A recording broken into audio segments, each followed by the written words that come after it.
بریلوی اور تبلیغی امام کے پیچھے نماز ہوگی یا نہیں ہوگی؟ یہ سوال ہر مجلس میں آتا ہے اور ہر مجلس میں اس کا جواب دیا جاتا ہے۔ بنیاد یہ ہے کہ امام ایسا ہے جو بدعت مکفرہ کرتا ہے، ایسی بدعت کرتا ہے جو کفر اور شرک تک لے جاتی ہے، تو اس کے پیچھے نماز پڑھنے سے بچیں گے۔ اور بدعت مکفرہ نہیں کرتا، بدعت مفسقہ کرتا ہے، یعنی ایسی بدعت کرتا ہے جو گناہ کا باعث ہے، صرف شرک اور کفر تک لے جانے والی نہیں ہے، تو اس کے پیچھے نماز درست ہے۔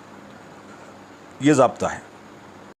عبد الواحد ریاض صاحب کہہ رہے ہیں دیوبندی کے پیچھے نماز پڑھنا کیسا ہے؟ اگر آس پاس کوئی مسجد نہ ہو تو دیوبندی کے پیچھے نماز پڑھ سکتے ہیں؟ دیکھیے، آس پاس کوئی مسجد ہو یا نہ ہو، اگر نہیں ہے تو بھی اور ہے تو بھی دیوبندیوں کے پیچھے نماز پڑھنا مطلقاً درست ہے، کوئی حرج کی بات نہیں ہے۔ ان کا جو خلل ہے، نماز کا جو طریقہ ہے وہ ان کے ساتھ ہے، ہمارا طریقہ ہمارے ساتھ ہے۔ ہم ان کے پیچھے نماز کو یقیناً درست سمجھتے ہیں، اس میں کوئی حرج کی بات نہیں ہے۔ محمد حنیف صاحب سلام کر رہے ہیں، کہہ رہے ہیں شیخ دیوبندی بریلوی کے پیچھے نماز پڑھنا کیسا ہے؟ دیکھیے، نماز اصل یہ ہے کہ کسی کے پیچھے بھی نہ پڑھنے کا حکم نہیں لگایا جا سکتا۔ نماز سب کے پیچھے پڑھنا درست ہے، الا یہ کہ کسی کے عقیدے میں شرک اکبر بالکل واضح ہو، شرک اکبر واضح ہو، جیسا کہ بریلویوں کے عقیدے میں، رافضہ کے عقیدے میں، شیعوں کے عقیدے میں اس طرح کی چیزیں موجود ہیں۔ لہٰذا اگر ہمارے سامنے واضح ہو گیا نماز پڑھنے سے پہلے کہ جس امام کے پیچھے ہم نماز پڑھنے جا رہے ہیں وہ صریح طور پر شرک اکبر کرتا ہے، تو ہمیں کوشش کرنی چاہیے کہ ظاہر نہ کریں کہ فتنہ پیدا ہو، خاموشی کے ساتھ وہاں سے الگ ہو جائیں۔ اور اگر کوئی شخص بدعت کرتا ہے اور بدعت مکفرہ نہیں ہے بلکہ مفسقہ ہے، تو ایسی صورت میں اس کے پیچھے نماز پڑھنا درست ہے، کوئی حرج کی بات نہیں ہے۔ دیوبندیوں کے پیچھے مطلقاً نماز درست ہے۔ بریلویوں میں اگر کوئی شخص شرک اکبر کا مرتکب ہے تو ایسی صورت میں اس کو سمجھایا جانا چاہیے۔ لیکن اگر کسی نے لا علمی میں کسی ایسے امام کے پیچھے نماز پڑھ لی جو شرک اکبر کرتا ہے اور بعد میں اس کو پتہ چلا نماز سے فراغت کے بعد کہ یہ شرک اکبر کرتا ہے، تو نماز کے اعادے کی ضرورت نہیں ہے، وہی نماز کافی ہوگی انشاءاللہ۔ دیکھیے، یہ جو کورس ہمارا ہوا وہ اللہ کے نبی صلی اللہ علیہ وسلم کا طریقہ ہم نے اس میں دیکھا۔ تو اگر کوئی امام ایسا ہے جو حنفی، شافعی، حنبلی، مالکی ہے، اس کے پیچھے ہماری نماز ہوتی ہے یا نہیں ہوتی ہے؟ دیکھیے، بہت یہ تفصیل طلب گمبھیر مسئلہ ہے۔ اس میں فرق یاد رکھیں کہ محض فقہی اختلاف کی بنیاد پر ایک دوسرے کے پیچھے نماز چھوڑنا بدعت ہے۔ سلف میں نہیں تھا۔ سلف میں فقہی اختلافات کی بنیاد پر آپس میں ایک دوسرے کے پیچھے نماز چھوڑنے کا رواج نہیں تھا۔ کئی مسائل میں ان میں اختلاف تھا، لیکن ایک دوسرے کے پیچھے وہ پڑھ لیا کرتے تھے۔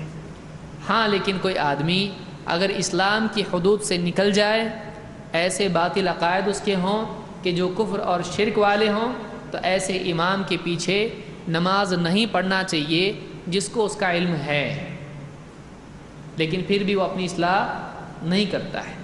اور ایسے امام کے پیچھے یعنی پڑھنے سے بچنا چاہیے کہ جس کے بارے میں ہم کو پکا معلوم نہیں کہ اس کو معلوم کہ نہیں، لیکن اس کے عقائد ہم کو معلوم ہے کہ ایسے ایسے عقائد اور ایسا اس کا معاملہ ہے، قبروں پہ سجدے کرتا ہے، غیر اللہ کو فریاد کرتا ہے، اس کے پیچھے نماز پڑھنے سے بچنا چاہیے۔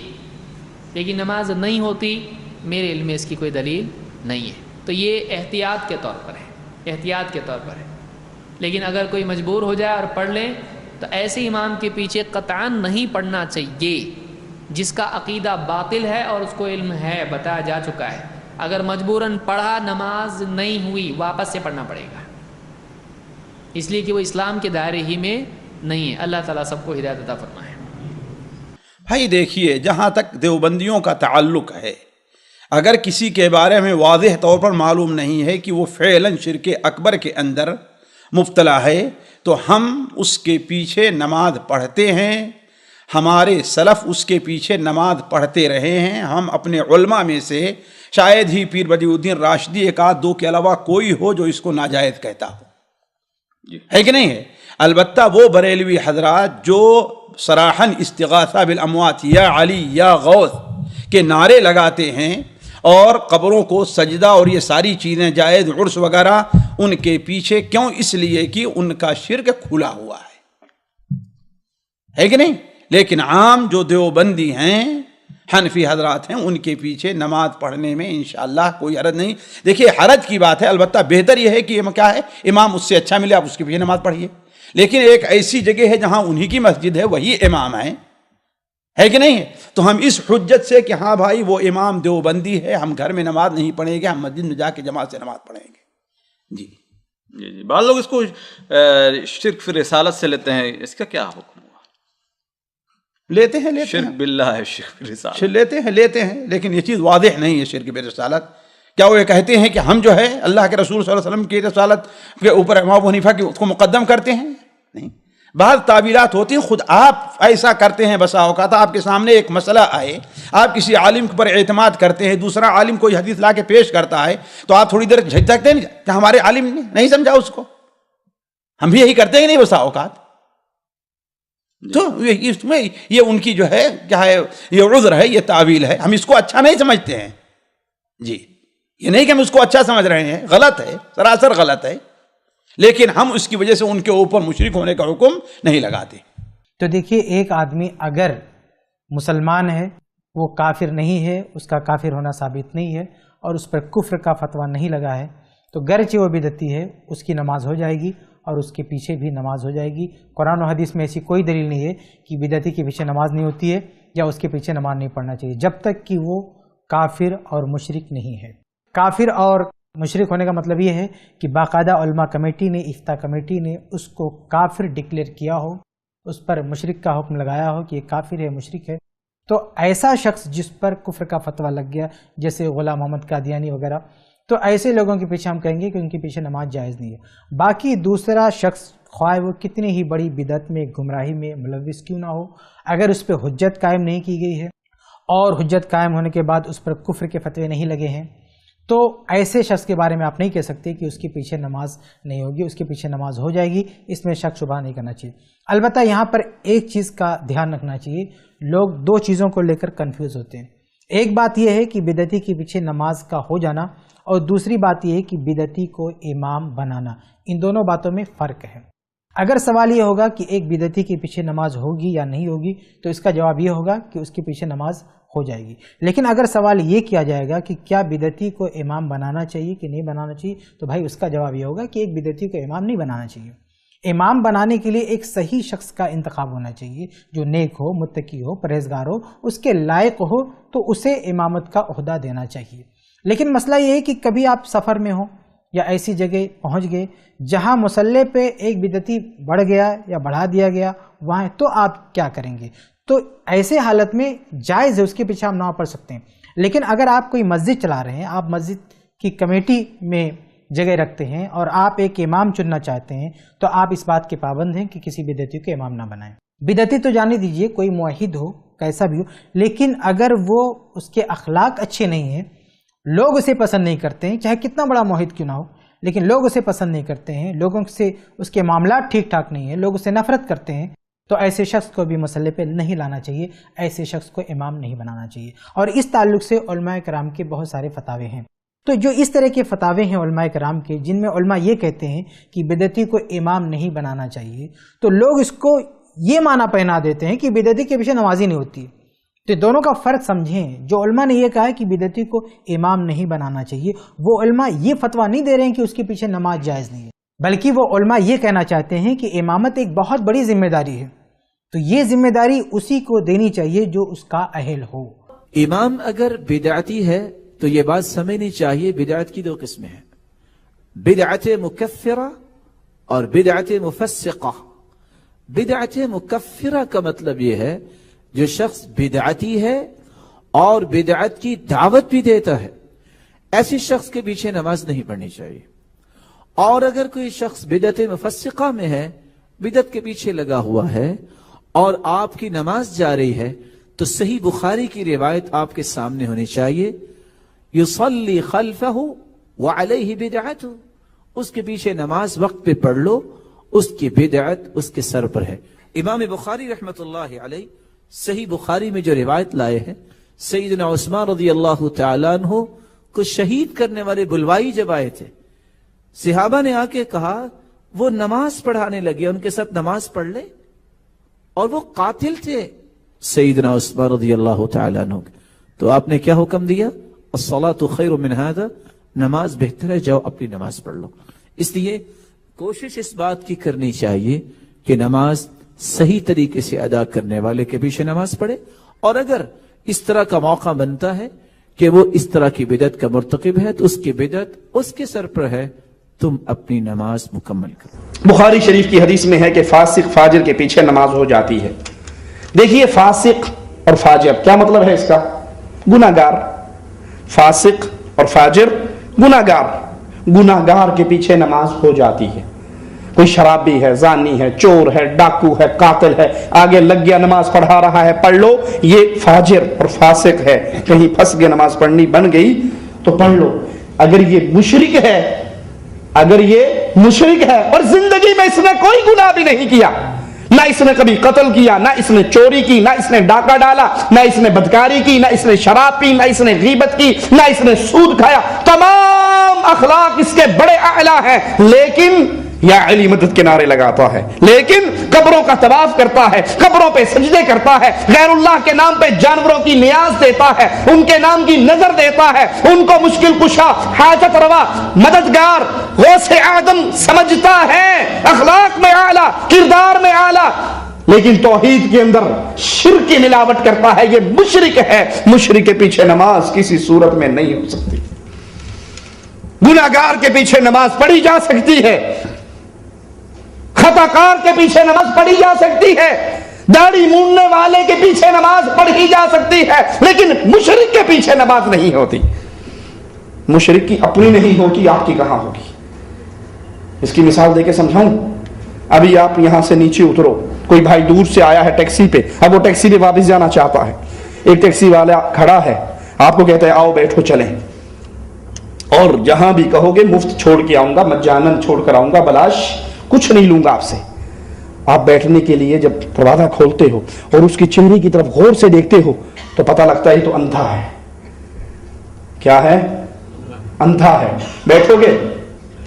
جی مفت لے جا رہا ہے یار، بیٹھ جاؤ، پیسے نہیں لے رہا، 2 ریال بھی نہیں لے رہا ہے، فری میں چھوڑ کے آ رہا ہے۔ کہو گے مولوی صاحب مرے گا اور مارے گا، یہ نالوں چنگا میں پیدل ٹر جاؤں، پہنچ تو جاؤں گا نا، پہنچ تو جاؤں گا پیدل جا کے، اسے تو نظر نہیں آ رہا، اس نے گاڑی کیسے چلانی، یہ تو اندھا ہے۔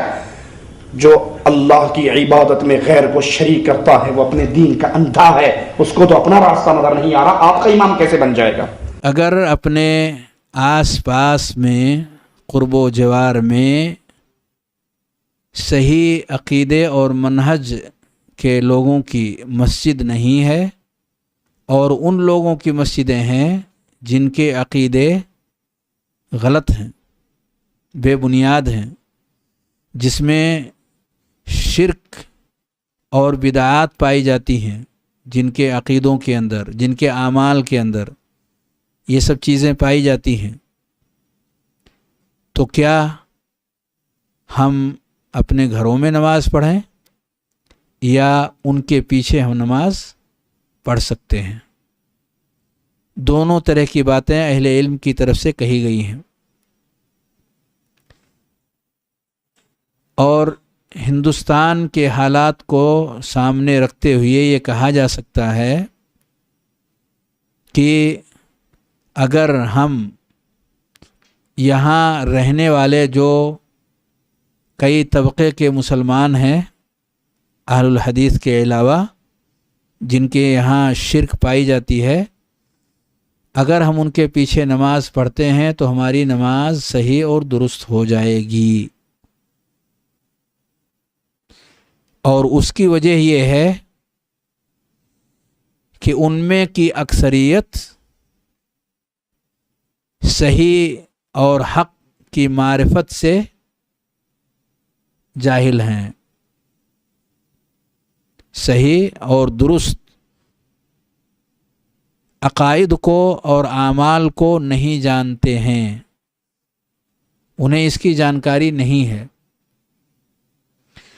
اور ان میں سے کچھ جو جانتے ہیں ان پر حجت تمام نہیں ہوئی، حجت قائم نہیں کی جا سکی. جو لوگ جانتے ہیں اس میں سے، اور وہ بہت تھوڑے ہیں، کیونکہ یہاں کے حالات کو سامنے رکھ کر کے اگر آپ یہ کہیں کہ عقیدے کی کتابیں پڑھائی ہی نہیں جاتی، صاف ستھری عقیدے کی کتابیں داخل نصاب ہے ہی نہیں. جہاں تک میری جانکاری ہے مدارس کے نصاب کے حوالے سے اہل الحدیث کے علاوہ ان کے یہاں عقیدے سے متعلق وہ کتابیں جو صاف ستھری ہیں وہ داخل نصاب ہے ہی نہیں. تو جو چیز پڑھی اور پڑھائی نہیں جاتی ہیں ان کی معرفت اور جانکاری کہاں سے انسان کو حاصل ہو سکتی؟ ایک بات. دوسرے، اگر تھوڑی بہت جانکاری لوگوں کو ہے بھی اور ان کے اوپر حجت قائم نہ کیا جائے، اس وقت تک انہیں کافر اور مشرک نہیں کہا جا سکتا. اس وقت تک انہیں کافر اور مشرک نہیں کہا جا سکتا. وَمَا كُنَّا مُعَذِّبِينَ حَتَّى نَبْعَثَ رَسُولًا، جب تک رسول نہ آئیں اور اپنی رسالت ان تک نہ پہنچا دیں، رب کی طرف سے ان پر عذاب نہیں ہوگا. رسول کی رسالت کے پہنچنے اور پہنچانے کا معنی کیا ہے؟ کہ وہ لوگوں کو بتائیں اور لوگ ان کی بات کو سمجھ لیں. لوگوں کو وہ بتائیں، رب کا پیغام ظاہر کر دیں اور لوگ ان کی باتوں کو سمجھ لیں اور شکوک و شبہات دور ہو جائیں. یہ ہے حجت قائم کرنا. اگر رب کا پیغام ہم پہنچائیں اور لوگ اسے سمجھ ہی نہ پائیں تو اس کو حجت قائم کرنا نہیں کہتے. اور اگر سمجھ لیں لیکن اس کے خلاف ان کے پاس ایسے دلائل ہیں شکوک اور شبہات کی روشنی میں، شکل میں، کہ جو ہمارے اس پیغام کو پورے طور پر اختیار کرنے کے راستے میں حائل ہیں، تو جب تک وہ شکوک و شبہات دور نہیں کیے جاتے حجت پورے طور پر قائم نہیں ہوتی. تو ان تفصیلات کو سامنے رکھنے کے بعد بظاہر ایسا لگتا ہے کہ اگر ایسے لوگوں کے پیچھے ہم نماز پڑھتے ہیں گویا کہ ہم مسلمان کے پیچھے نماز پڑھتے ہیں، نہ کہ مشرک اور کافر کے پیچھے. اور ایک مسلمان اگر کسی درجے کے مسلمان کے پیچھے نماز پڑھتا ہے تو اس کی نماز ہو جاتی ہے. من صلی صلاتنا واستقبل قبلتنا واکل ذبیحتنا فذلک المسلم. نبی کریم صلی اللہ علیہ وسلم نے یہ ذکر فرمایا کہ جو ہمارے جیسا نماز پڑھتا ہے اور قبلہ کو قبلہ مانتا ہے، ہمارے ذبیحے کو کھاتا ہے، تو یہ مسلمان ہے. لہو ذمۃ اللہ و ذمۃ رسولہ. ایسے لوگوں کو اللہ اور اس کے رسول کا عہد و پیمان حاصل ہو جاتا ہے. ولا تغفر اللہ فی ذمتہ. تو اللہ کی طرف سے دیے ہوئے عہد و پیمان کو نہ توڑو، اس کو باقی رکھو. تو اسے ہم نہ توڑیں، اور جب تک ایسی واضح سچویشن نہ سامنے آ جائے اس وقت تک ہم ایسے لوگوں کو کافر اور مشرک نہ کہیں بلکہ مسلمان ہی سمجھیں. اور جب ہم ان کے پیچھے نماز پڑھتے ہیں مسلمان سمجھتے ہوئے تو ہماری نماز صحیح اور درست ہوتی. ہاں جب حجت قائم ہو جائے اور وہ تفصیل جو ابھی میں نے ذکر کیا ہے وہ سب چیزیں ہو جائیں تو ایسے شخص کے پیچھے نماز پڑھنا جائز نہیں ہوگا، کیونکہ وہ دائرہ اسلام سے خارج ہو چکا ہے، وہ مشرک ہو چکا ہے. ایسے شخص کے پیچھے نماز نہیں پڑھ سکتا. سوال یہ آیا ہے کہ ہم تبلیغی جماعت کے امام کے پیچھے نماز کیوں نہیں پڑھ سکتے، جبکہ ابن عمر، حجاج ابن یوسف اور ابن مسعود ولید ابن عقبہ کے پیچھے نماز پڑھا کرتے تھے، جبکہ ولید کے بارے میں مشہور ہے کہ وہ شراب بھی پیا کرتا تھا۔ واللہ علم بالصواب۔ لیکن جہاں تک آپ نے حجاج بن یوسف اور عقبہ بن ولید اور یہ خلفائے بنو یا عمرائے بنو امیہ کا آپ نے ذکر کیا ہے نعوذ باللہ، اور آپ نے موجودہ دور کے ان لوگوں کا ذکر کیا ہے جو لوگ ہیں کلمہ پڑھنے والے مسلمان، تو یہ تو ایسے ہی ہے کہ کہاں کی اینٹ کہاں کا توڑا، بھانمتی سے رشتہ جوڑا۔ بھیا وہ مجاہدین تھے، مومنین تھے، صالحین تھے، مشرکین نہیں تھے، وہ مشرک نہیں تھے، وہ اللہ کی راہ میں جہاد کرتے تھے۔ ٹھیک ہے، ہم خطاؤں کے پتلے، وہ بھی خطا کار تھے، ہو سکتا ہے ان سے غلطیاں، شرابی، زناکار، بدکار ہو سکتا ہے، لیکن وہ اللہ معاف فرما دے گا قیامت کے دن اللہ چاہے، لیکن اللہ شرک باللہ کو کبھی معاف نہیں فرمائے گا، سمجھ رہے ہیں؟ تو شرک باللہ وہ مشرک نہیں تھے، تو ان کو ان سے جوڑنا بہرحال یہ غلط ہے۔ وہ عبداللہ ابن عمر ان کے پیچھے نماز پڑھتے تھے، یہ اس بات کی دلیل ہے کہ وہ انہیں مشرک یا کافر نہیں سمجھتے تھے۔ لیکن یہی عبداللہ ابن عمر جو انہوں نے حوالہ دیا ہے، میں آپ کو حوالہ دیتا ہوں کہ یہی عبداللہ ابن عمر رضی اللہ تعالیٰ عنہ اپنے شاگرد حضرت امام مجاہد رحمۃ اللہ علیہ جو تابعی ہیں، جن کے کندھے پہ آخر عمر میں عبداللہ ابن عمر کی دونوں آنکھوں کی بینائیاں چلی گئی تھی، تو حضرت مجاہد رحمۃ اللہ علیہ مسجد لے جایا کرتے تھے، تو عبداللہ ابن عمر ان کا ہاتھ پکڑ کر یہ مسجد جا رہے تھے۔ جب مسجد میں پہنچے تو وہاں بیٹھے تو دیکھا کہ وہ مؤذن لوگوں کو آواز دے رہا، الصلاۃ الصلاۃ الصلاۃ، چلو نماز کے لیے، الصلاۃ جامعہ، نماز کھڑی ہونے والی۔ تو حضرت عبداللہ ابن عمر رضی اللہ تعالیٰ عنہ نے حضرت مجاہد سے کہا کہ اذان نہیں ہوئی ہے کیا؟ تو انہوں نے کہا اذان ہوئی ہے۔ تو کہا یہ پھر یہ کیوں چلا رہا ہے؟ تو کہا یہ ایسی تصویباً چلا۔ کہا اخرجوا بنا من هذا المبتدع، اس مسجد سے مجھے، اس بدعتی کی مسجد سے مجھے باہر، اس بدعتی کی مسجد سے مجھے باہر لے کے چلو، میں یہاں ہمارے بدعتی ہے۔ اللہ کے نبی صلی اللہ علیہ وسلم نے اذان کے بعد اس طرح کے کلمات یا اس طرح کے کہنے سے منع فرمایا، آپ کے زمانے میں نہیں ہوتے تھے، چنانچہ فوراً اس نابینائی کے عالم میں بھی وہاں سے نکل کر کے وہ باہر چلے گئے مسجد میں، اس کے پیچھے نماز نہیں پڑھی۔ تو بدعتی جو ہوتا ہے، ہاں اب تو 15 دفعہ اذان ہوتی ہے بھائی، اور بدعتی جو ہوتا ہے، جو مشرک ہوتا ہے، اچھا بدعتی جو ہوتا ہے، مشرک تو خیر مشرک ہے، بدعتی بھی، آپ بدعتی کے پیچھے نماز کیوں نہیں پڑھیں گے؟ اس کی وجہ کیا معلوم آپ کو؟ امامت کا مقام اور درجہ ہوتا ہے۔ اللہ تعالیٰ نے حضرت ابراہیم علیہ السلام کے بارے میں کیا فرمایا؟ حضرت ابراہیم کو فرمایا کہ ان کی توحید اور ان کا ایمان اور ان کا وہ جہود اور ان کی محنتیں اور ان کی قربانیاں دیکھ کر کیا فرمایا اللہ تعالیٰ نے قرآن کریم کے اندر؟ کہ فرمایا کہ ہم نے آپ کو امام بنایا۔ امامت ایک بہت بڑا مقام ہے، ایک درجہ ہے، آپ اسے معمولی نہ سمجھیں کہ ہمارے ہاں کے لوگ اماموں کے ساتھ جو سلوک کرتے ہیں اللہ تعالیٰ ان سے نپٹے گا، چند پیسے دے کر بیچاروں کے ساتھ اماموں کے ساتھ جو بے عزتی کرواتے ہیں، اماموں کو جھاڑو مارنے والا ہے، اماموں کو حمام صاف کرانے والا ہے، امام 2 منٹ دیر ہو گیا تو وہ متولی جو ہفتے میں ایک دفعہ نماز پڑھتا ہے وہ آ کے آنکھیں دکھاتا ہے، کہاں رہ جاتے ہو وہ امام؟ انی جاعلک للناس اماما۔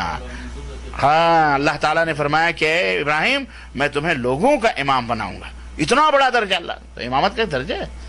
تو اس طرح مسجد کا امام بھی اس کا ایک درجہ ہے، بہرحال جو لوگوں کا نماز کا ضامن ہوتا ہے اس کی عزت کرنا چاہیے۔ تو اب آپ بدعتی کو امام بنا رہے ہیں، اس کا مطلب کیا ہے؟ اللہ کے رسول صلی اللہ علیہ وسلم نے فرمایا من وقر صاحب بدعت فقد اعان علی ہدم الاسلام، اور کما قال رسول اللہ صلی اللہ علیہ وسلم کہ جس نے کسی بدعتی کی تعظیم یا توقیر یا اس کی عزت کی، اس نے اسلام کو ڈھانے پر مدد کی۔ کیونکہ بدعتی جو ہوتا ہے وہ تو ظاہر ہے، امام شیخ عبد القادر جیلانی رحمۃ اللہ علیہ کی غنیاں اٹھا کے دیکھیں، انہوں نے تو بدعتی اگر راستے سے جا رہا ہے تو وہ فرماتے ہیں کہ وہ راستہ چھوڑ دو، اگر وہ مر گیا اس کی جنازے میں گئے ہو تو جب تک لوٹ کے نہیں آؤ گے جب تک اللہ کی لعنت برستی ہے تمہارے کو۔ یہ سوچیے، یعنی آپ شیخ عبد القادر جیلانی رحمۃ اللہ علیہ کے اس قول کی روشنی میں سارے بدعتیوں کا حال کیا ہے جو بیچارے انہی کی رٹی مارتے ہیں صبح شام۔ بہرحال اللہ آپ کو تو یہ ہے حکم، تو آپ کہاں کا وہ نہ جوڑیں آپ حجاج ابن یوسف غلط ہو سکتا ہے, سب گنہگار ہو سکتے ہیں, لیکن یہ کافر اور مشرک کے بدعتی نہیں ہو سکتے بنسبت آج کل کے لوگوں کے کہ سر سے پیر تک شرک و بدعت میں ڈوبے ہوئے ہیں اور پھر بھی امامت کرنے کے لیے چلے ہوئے ہیں. ایسے لوگوں کے پیچھے جائز نہیں ہے. اور یہاں مملکت کے اندر بھی میں آپ کو ایک بات بتاؤں, آل الشیخ رحمہ اللہ نے باقاعدہ ان کا فتویٰ انٹرنیٹ کے اوپر بھی موجود ہے کہ کسی نے ان سے سوال کیا کہ ایک شخص ہے جو یہ عقیدہ رکھتا ہے کہ نبی صلی اللہ علیہ وسلم زندہ ہیں اور سلام کرنے پر ہاتھ نکلتا ہے, تو ایسا آدمی کیا اس کے پیچھے نماز پڑھنا جائز ہے؟ تو شیخ نے فتویٰ دیا ایسے لوگوں کے پیچھے نماز پڑھنا جائز نہیں ہے, جائز نہیں ہے ایسے لوگوں کے پیچھے, کیونکہ یہ لوگ یہی عقیدہ رکھتے سارے مردے زندے. نبی صلی اللہ علیہ وسلم تو زندہ اپنی جگہ, سارے مردے زندے یہاں نظر آتے ہیں صاحب. باتیں ہوتی ہیں, باقاعدہ گفتگو ہوتی ہے, انگوٹھے پکڑتے ہیں, انگلیاں پکڑتے ہیں, پتہ نہیں کیا کیا ہوتا ہے, اللہ بہتر جانے. استغفر اللہ استغفر اللہ. اللہ مسلمانوں کو ان خرافات سے محفوظ رکھے. السلام علیکم, میرا نام مبارک حق ہے, میں گھوٹیاری شریف کا رہنے والا ہوں. وہاں پر قرآن اور حدیث کو ماننے والا آدمی بہت کم ہے. ہم لوگ نئی ایک جماعت بنائے ہیں جس میں 4-5 لوگ ہیں. اکثر مسجد جو ہے وہ بیریلوی لوگ کا ہے, یا تو مزار ماننے والوں کا ہے, یا تو تبلیغ والوں کا ہے. کیا ہم لوگ جو 5 وقت کو نماز پڑھتے ہیں ان کے پیچھے پڑھنے سے نماز ہو جائے گی؟ دیکھیے, فرد کے بارے میں یا جماعت کے بارے میں مت پوچھیے, یہ دیکھیے کہ وہ کر کیا رہا ہے. نبی نے فرمایا کہ سلو کما رأیتمونی وصلی, تم لوگ نماز ویسے پڑھو جیسا کہ تم نے مجھے پڑھتے ہوئے دیکھا ہے. کوئی بھی آدمی اگر اس طریقے کی نماز پڑھ رہا ہے جیسا نبی نے بتایا ہے تو اس کے پیچھے آپ پڑھ لیجئے, اور اگر وہ اعتقاد اس کا صحیح نہیں ہے, شرک کرتا ہے اور سنت کے مطابق نماز نہیں پڑھ رہا ہے, تو اس کے پیچھے پڑھنے سے احتراز کیا جائے, بچا جائے. اکثر لوگ ہم سے مسئلہ پوچھتے ہیں بدعتی کے پیچھے نماز پڑھیں یا نہ پڑھیں. میں نے ایک روایت آپ کو سنائی کہ رسول اللہ صلی اللہ علیہ وسلم نے فرمایا, من وقر صاحب بدعت فقد عان علی حدم الاسلام, جس نے کسی بدعتی کی عزت کی گویا اس نے اسلام کو گرانے میں اس کی مدد کی. جب آپ کسی بھی شخص کو امام بناتے ہیں تو آپ اس کو ذلیل کرنے کے لیے بناتے ہیں یا عزت دینے کے لیے بناتے ہیں؟ خطیب سے بات کر سکتے ہیں عزت دینے کے لیے. آپ جب بھی کسی کو امام بناتے ہیں, مصلی پر کھڑا کرتے ہیں اور آپ اس کے پیچھے کھڑے ہو جاتے ہیں, گویا آپ نے اس کی عزت کی. علماء کے ہاں عزت دینے کا یہی طریقہ ہے, وہ اپنا منبر پیش کر دیتے ہیں یا اپنا مصلی پیش کر دیتے ہیں. اب مثال کے طور پر میں آیا اور میں منبر پہ بیٹھ گیا. مجھے نہیں پتا کہ مسجد میں کون کون آیا ہوا ہے. اب میں نے ایسے دیکھنا شروع کیا تو مجھے نظر آیا کہ عبداللہ ناصر صاحب یہاں بیٹھے ہوئے. نظر آیا کہ عبداللہ ناصر صاحب یہاں بیٹھے ہوئے. اب میں عزت کس طرح دوں گا؟ میں منبر سے اتروں گا, ان کے پاس جاؤں گا, ان کے ملوں گا بھی اور کہوں گا کہ شیخ آپ آئیے جمعہ پڑھا. میں تو روز پڑھاتا ہی رہتا ہوں یہاں پر, آپ آج آئے ہیں, آپ نیچے بیٹھ کے سنیں نہیں, آپ یہاں کھڑے. یہ علماء کا ایک انداز ہوتا ہے دوسرے کو عزت دینے کا.